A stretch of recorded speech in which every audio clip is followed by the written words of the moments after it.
de católicos que realmente estão dispostos e abertos para ouvir o Papa Bento XVI e o que ele tem para dizer. E o Papa tem um recado, tem uma mensagem muito clara para o seu país natal.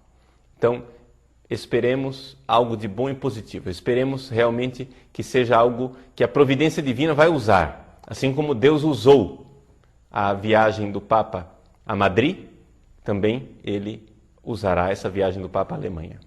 Mas qual é a dificuldade que se vive hoje na Alemanha? Vejam, vamos lembrar que a Alemanha é o berço do protestantismo e que Bento XVI é o primeiro Papa alemão depois da revolta protestante. Né? Nós tivemos a revolta protestante feita por Lutero, a data, né, para o pessoal que não é muito acostumado à questão de datas, a data é 1517. Essa é geralmente a data que se coloca como o marco da Revolução Protestante. Bom, essa data, não é, marcou o quê? Marcou uma revolta. A palavra adequada para descrever o protestantismo é a questão da revolta. E é uma revolta marcada pelo orgulho. Isso é muito importante. Vejam só, eu já falei isso em alguns lugares, mas é importante colocar aqui outra vez para clareza. Existem católicos orgulhosos.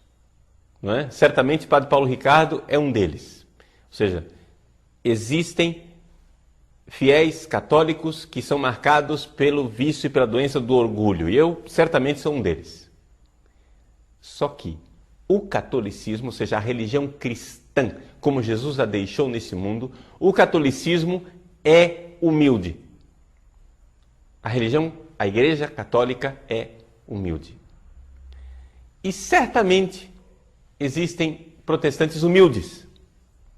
Mas, devo dizer, o protestantismo ele é, por princípio, soberbo. Por quê? Porque o protestantismo ele nasceu numa época de individualismo.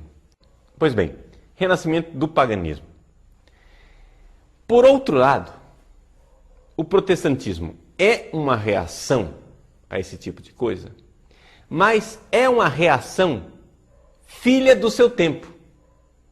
Ou seja, a reação que os protestantes tiveram contra essa pretensa onda de paganismo, esse nascimento do paganismo, não foi totalmente isento e sem influências. Por quê? Porque o que é que os protestantes pegaram do espírito da sua época? Pegaram, número 1, o individualismo. Pegaram, número 2, uma certa revolta contra qualquer autoridade, né? E um ceticismo com relação a qualquer princípio de autoridade. Pegaram esse individualismo e essa revolta contra a autoridade, né? Pegaram também uma espécie de mentalidade jurídica em que as coisas precisavam ter fundamentos científicos inquebrantáveis. Então, o que acontece? Assim como a ciência, que estava começando, engatinhando, não é?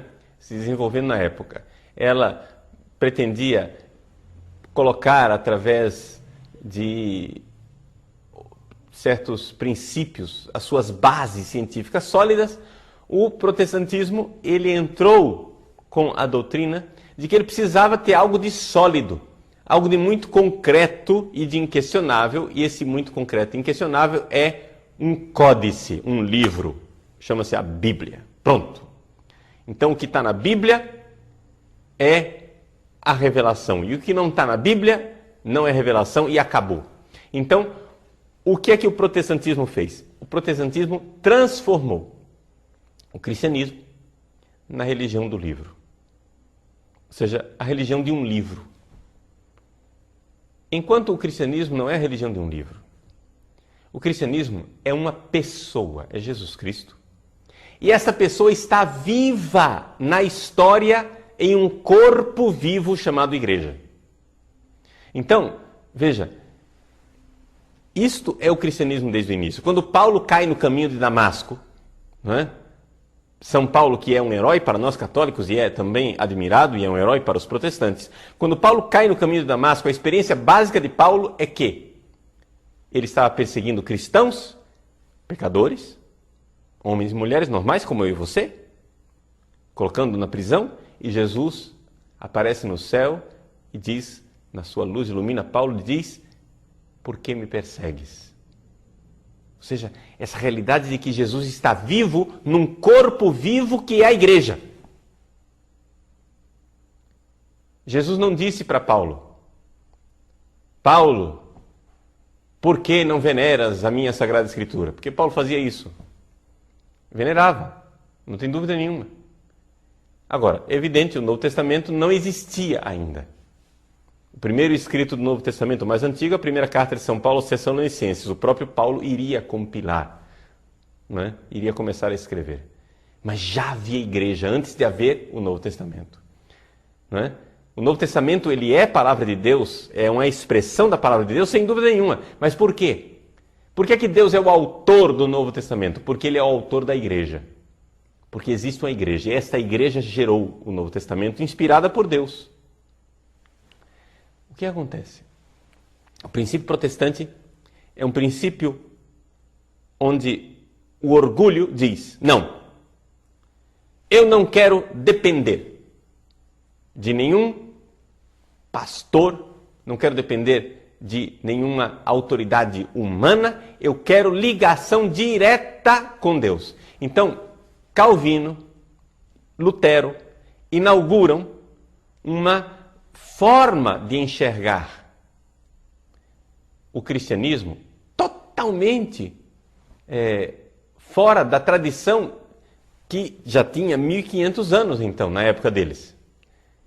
Ou seja, eles querem agora se pendurar num livro, na Bíblia. Veja, eu não estou sendo contra a Bíblia. É evidente, a Bíblia, nós estamos no mês de setembro. Aqui no Brasil, nós celebramos o mês da Bíblia. Nós temos uma veneração imensa pela palavra de Deus transmitida por escrito.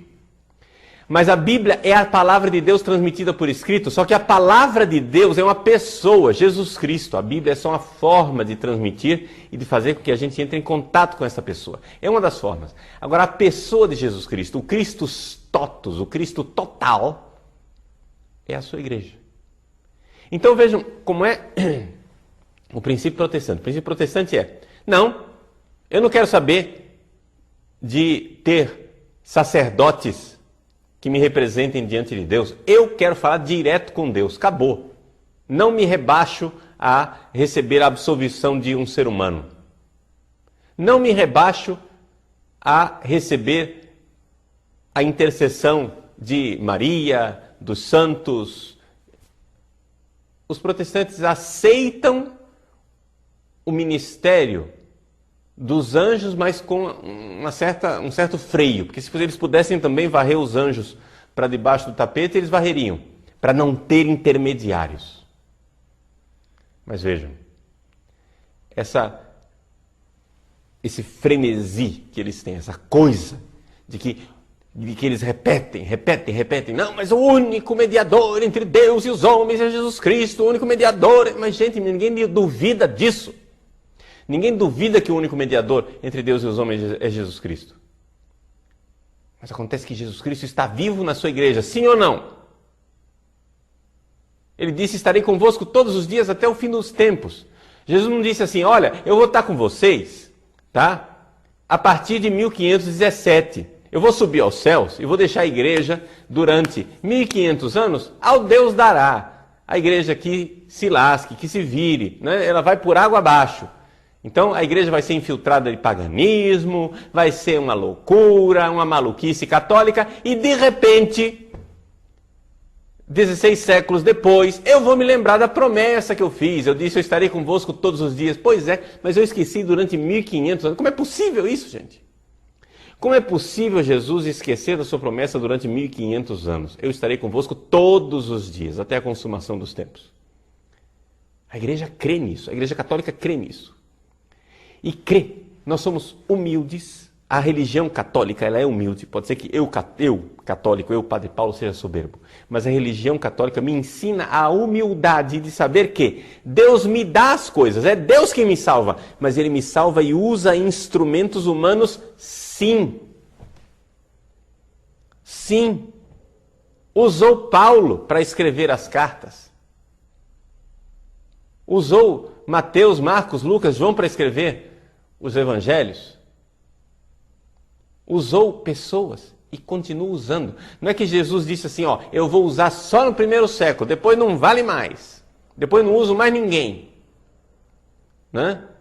Eu uso nos primeiros séculos, depois eu só vou começar a usar depois o Lutero e o Calvino e depois os outros pastores que são ungidos. Não, gente.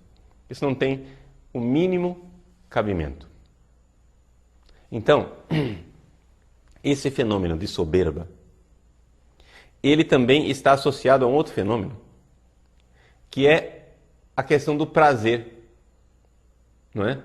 A questão da dissolução, digamos assim, dos princípios de, digamos assim, de ascese cristã. Então, veja, por exemplo, que enquanto se nega o Papa, os bispos, os padres, ao mesmo tempo os protestantes negam o celibato, a possibilidade de uma verdadeira santidade. Ou seja, as pessoas não vão ser verdadeiramente santas, elas vão ser sempre profundamente pecadoras e isso vão ter só a fé. Como diz Lutero, né? Pecca fortiter, sed crede fortius, né? Peca fortemente, mas crê com mais força ainda, porque no fundo o homem vai ser sempre pecador, vai ser sempre miserável, vai ser sempre desgraçado, mas é a fé que salva e acabou. Não, nós católicos cremos que Deus, na sua misericórdia, usa instrumentos humanos e santifica os seres humanos. Agora, o que isso tem a ver com a viagem do Papa para a Alemanha? Tudo isso que eu estou dizendo. Ora, porque a Alemanha, onde começou a revolta protestante, a Alemanha, ela foi o lugar em que, em primeiro lugar, esta mentalidade protestante entrou dentro da própria Igreja Católica. Não tenhamos medo. Não tenhamos medo de nos unir aos nossos bispos que estão unidos aos bispos e, consequentemente, aos apóstolos ao longo dos séculos. Não tenhamos medo de nos unir ao Papa, que está unido aos outros papas e, consequentemente, a São Pedro ao longo dos séculos. Não tenhamos medo de ter, ainda hoje, a mesma fé, a fé de Pedro, aquela fé que é rocha firme, na certeza de que as portas do inferno não prevalecerão.